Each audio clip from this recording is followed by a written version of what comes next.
Bonjour et bienvenue à cet exercice sur les applications injectives, surjectives, bijectives. Voilà l'énoncé. Donc ici, on demande d'étudier donc l'injectivité, la surjectivité et la bijectivité de ces trois fonctions-là. La première, qui est f, elle est définie donc de n carré dans n. Pour chaque couple nm, on fait correspondre le produit nm. Ensuite, la deuxième, donc g qui va de n dans n2. À chaque n, on fait correspondre le couple n plus 1 au carré. Et enfin, h de n2 dans n étoile. Pour chaque couple np, on fait correspondre 2x posant n facteur de 2p plus 1. Bon, avant de commencer donc cet exercice, on va donner quelques rappels sur les applications injectives, surjectives et bijectives. Donc, si j'ai f, une fonction définie d'un ensemble E vers un ensemble F, alors on dit que f est injective si et seulement si, quel que soit, si je prends deux éléments de E, eh bien, c'est par hasard f de x, si f de x égale à f de y, ceci implique que x égale à y. On utilise ça, et des fois on peut utiliser aussi, qui est équivalent à la contraposée. Ça veut dire la négation de cette assertion, ça veut dire x différent de y, implique la négation de cette assertion, ça veut dire f de x différent de y. Qui veut dire que quel que soit x appartient à y, à e au carré, ben c'est x différent de y, ça implique que f de x différent de f de y, qui veut dire deux éléments différents, il faut qu'ils soient envoyés sur deux images différentes. Voilà, alors pour la surjectivité, donc f est surjective, bien surjective. Ça, c'est équivalent à dire quoi? À chaque fois que je prends un élément de l'ensemble d'arrivée, il lui correspond au moins un élément dans l'ensemble de départ. C'est-à-dire, chaque élément de f, il a au moins un antécédent par l'application f1. Donc, quel que soit y appartient à f, il va donc exister un x qui appartient à e, tel que f de x égale à y. En d'autres termes, il faut que f envoie E entièrement sur F. C'est-à-dire F de l'ensemble E, c'est l'ensemble F. Et enfin, F est bijective. Ça veut dire qu'à la fois, il faut que F soit injective et surjective. Donc F injective et surjective.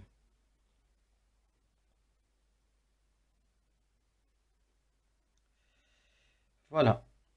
Allez, donc, on va voir maintenant notre exercice.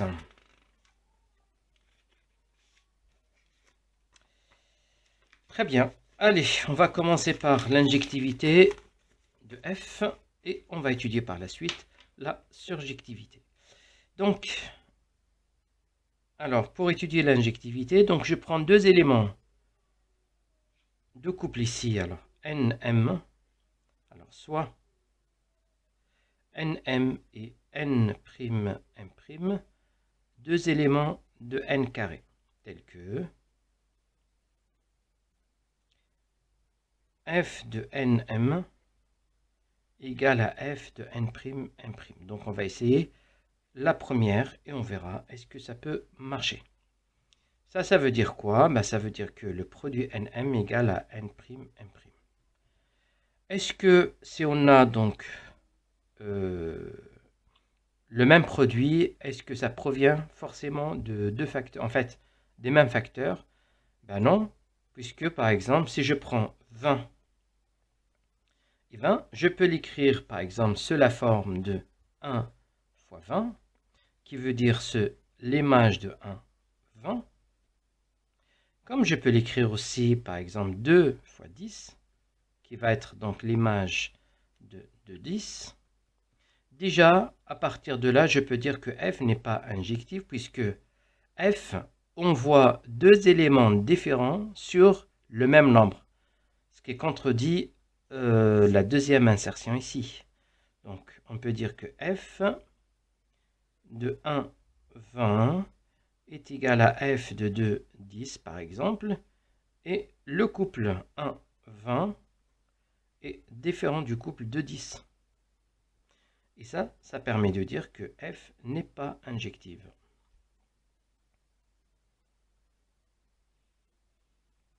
Voilà, comme ça c'est différent, donc ces deux couples-là différents. Normalement, les images, d'après donc la deuxième insertion, il faut que les images soient différentes, ce qui n'est pas le cas ici, donc ça veut dire que f n'est pas injective.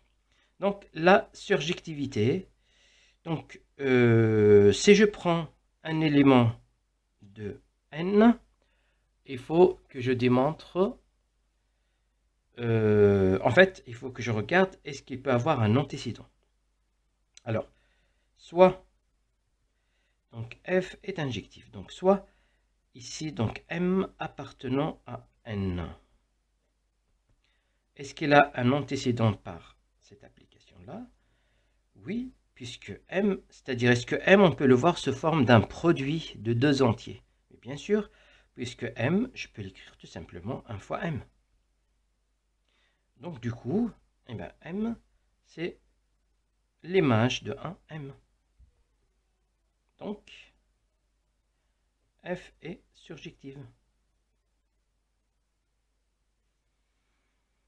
Très bien. Donc, notre fonction ici n'est pas injective, mais elle est surjective. Et cela, le fait qu'elle n'est pas injective, on ne peut pas dire qu'elle est bijective. Donc, f n'est pas injective. Donc, elle ne peut être bijective. Voilà, alors on va voir la deuxième. Alors, voilà donc pour la deuxième fonction qui est g. Donc, deuxième question, g qui est définie donc de n vers n carré. Pour chaque n, je fais correspondre le couple n plus 1 au carré. Est-ce que donc cette fonction est injective? Eh bien, c'est ça ce qu'on va voir ici. Donc, je vais prendre un couple mn qui appartient à n au carré, tel que f de m égale à f de n. Et donc, il s'agit de savoir est-ce que m égale à n. Donc, f de m, c'est m n plus 1 au carré, qui est égal à n plus 1 au carré, qui est f de n. Et là, l'égalité donc d'un couple ici, ça veut dire que la première composante de ce couple égale à la première composante de ce couple-là, et la deuxième composante égale à la deuxième composante. Donc là, ça me permet de dire que n égale à m, et que n plus 1 au carré est égal à m plus 1 au carré. Et voilà, donc, tout est joué puisque on a récupéré notre n égale à m. Donc là, ça permet de dire que n égale à m.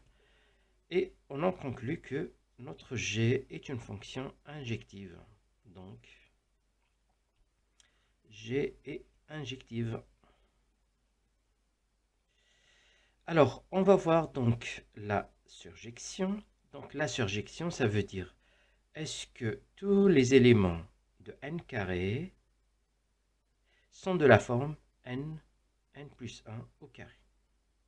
Donc, déjà, par contre, cette forme-là nous permet de dire que la fonction ne peut pas être surjective.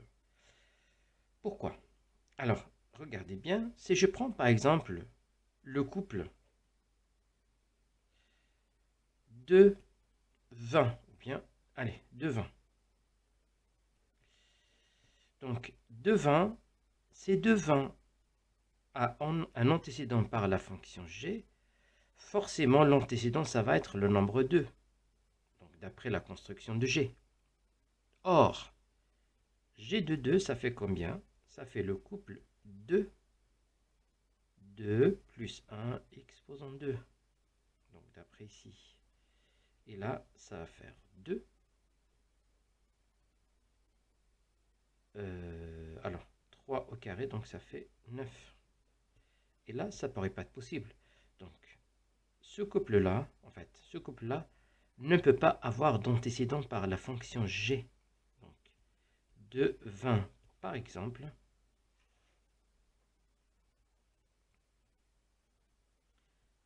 ne peut avoir d'antécédent par G. Donc, qui veut dire que G n'est pas surjective. Alors, très bien. Donc, F était injective, mais n'est pas surjective. Donc, G ne peut pas être bijective. Alors, G n'est pas bijective. Voilà, donc il nous reste la troisième fonction que l'on va voir ici. Donc, voilà, donc si vous voulez vous mettre en pause pour voir en détail donc, ces étapes. Allez, je tourne la page pour faire la troisième question ici. Alors, notre fonction h, elle est définie donc de n carré dans n étoiles. Pour chaque couple np, je fais correspondre donc le nombre de exposant n de p plus 1. Très bien. Donc, on va étudier l'injectivité et après, donc, la surjectivité. Donc, l'injectivité. Donc, soit np et n'p', deux éléments de n carré.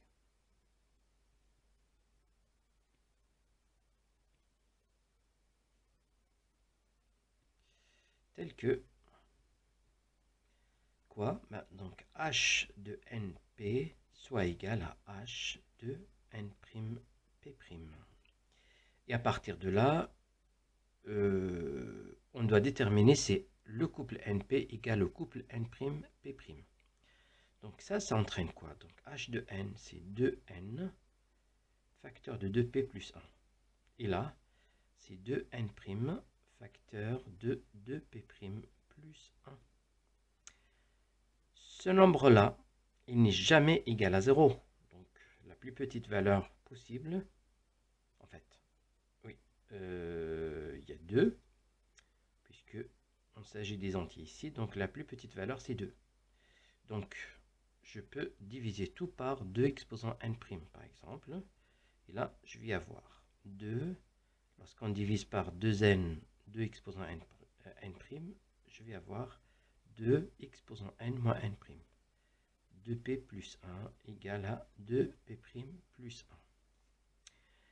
Très bien. Donc, à partir de cet instant-là, je constate que là, c'est un nombre impair. Et là, il est impair. Et si par hasard n est différent de n', ce nombre-là, il va être différent de 1, donc ça va être un multiple de 2. Donc, de ce nombre-là, il va être pair, ce qui ne va pas être possible. Donc ici, ce qui me permet donc de procéder par une démonstration par l'absurde. Donc, supposons que n est différent de n'. Qu'est-ce qui se passe dans ce cas-là? Donc, dans ce cas-là, alors j'ai 2n moins n' est différent de 1. Et donc, du coup, ce nombre-là, donc 2n moins n', est un nombre pair, c'est un multiple de 2. Donc, multiplié par un nombre impair, reste encore pair. Donc, parce que là, c'est un multiple de 2. Donc là, il est pair. Or, on vient de dire que ce nombre-là, donc 2p plus 1, est impair. Donc ça, c'est impossible. Donc c'est absurde. Absurde. Donc s'il est absurde, ça veut dire ce qu'on avait supposé ici était faux. Donc là, ça permet de dire que n égale à n'. Et donc si n égale à n', donc à partir de là, j'ai 2n facteur de 2p'. p plus 1 égale à 2 exposant n, puisque n' c'est n, de p plus 1. Encore une fois, le nombre de exposant n est différent de 0. Donc je peux bien simplifier avec. Donc en divisant à gauche et à droite par 2 exposant n, j'obtiens 2p plus 1 égale à 2p plus 1. Et là encore une fois, donc je peux soustraire 1 dans le membre de gauche et 1 aussi dans le membre de droite. Donc ce qui permet les deux 1 ils partent. Après, je peux encore une fois simplifier par 2 puisque 2 est différent de 0. Ce qui me permet donc de conclure, là donc avec P', ça permet de dire que P égale à P'. Et voilà, entre ça et ça nous permet de dire que le couple NP, c'est le couple N'P'. Et là, cela veut dire, donc on est parti de deux images égales, et on a trouvé que les deux couples sont égaux. Et là, ça permet de dire que F est, alors notre H ici est injective. Très bien. Donc on va voir, est-ce que notre fonction h est surjective? C'est-à-dire, alors je prends soit k appartenant à n étoiles. Est-ce que k, on peut l'écrire sous cette forme-là? 2 exposant n, facteur de 2p plus 1. Bon, alors pour cela, donc, on fait usage d'un théorème très important en algèbre.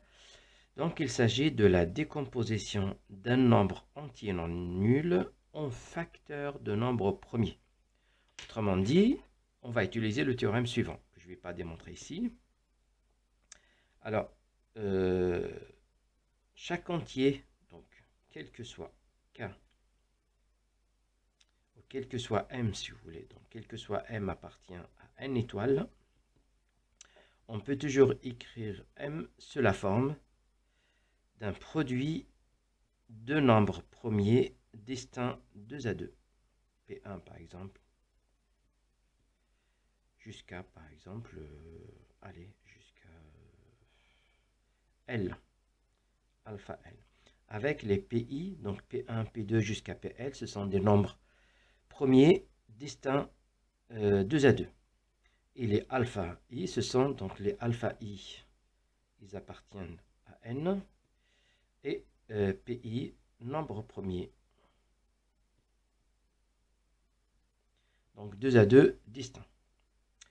Alors, comme 2 est un nombre premier, quitte à faire un changement dans cette composition-là, donc P1, P2, quitte à donc à nommer 1 parmi eux par 2, puisque 2 est un nombre premier, donc je peux écrire que K, donc en utilisant cette propriété-là, que K, je peux l'écrire sous la forme de 2. Je peux m'arranger à ce que, par exemple, P1 soit égal à 2, puisque c'est un nombre premier. Alpha 1, P2, alpha 2, etc. jusqu'à PL, alpha L. Très bien. À partir de là, donc, sachant que 2 est le seul nombre premier pair, ça veut dire que tous les autres ils sont impairs. Et je sais aussi que le produit des nombres impairs est un nombre impair. Donc tout ça, c'est un nombre impair. S'il est impair, ça veut dire que je peux l'écrire sous la forme de 2. Allez, donc 2A, par exemple, plus 1 avec A appartenant à N. Et voilà, qui veut dire que notre cas, c'est l'image, c'est I, bien c'est H, pardon, ici, c'est la fonction H, donc de alpha 1 A, puisque alpha 1 appartient à N, et aussi A appartient à N. Donc c'est l'image de ce alpha A et de ça. Et cela permet de dire que notre fonction H est surjective. Si elle est surjective et nous avons vu qu'elle était injective, et bien donc H est alors bijective. Voilà, donc la surjection est basée sur ce théorème qu'on appelle le théorème fondamental de l'algèbre. Voilà, donc on arrive à la fin de cet exercice. Je vous souhaite une bonne journée et à très bientôt.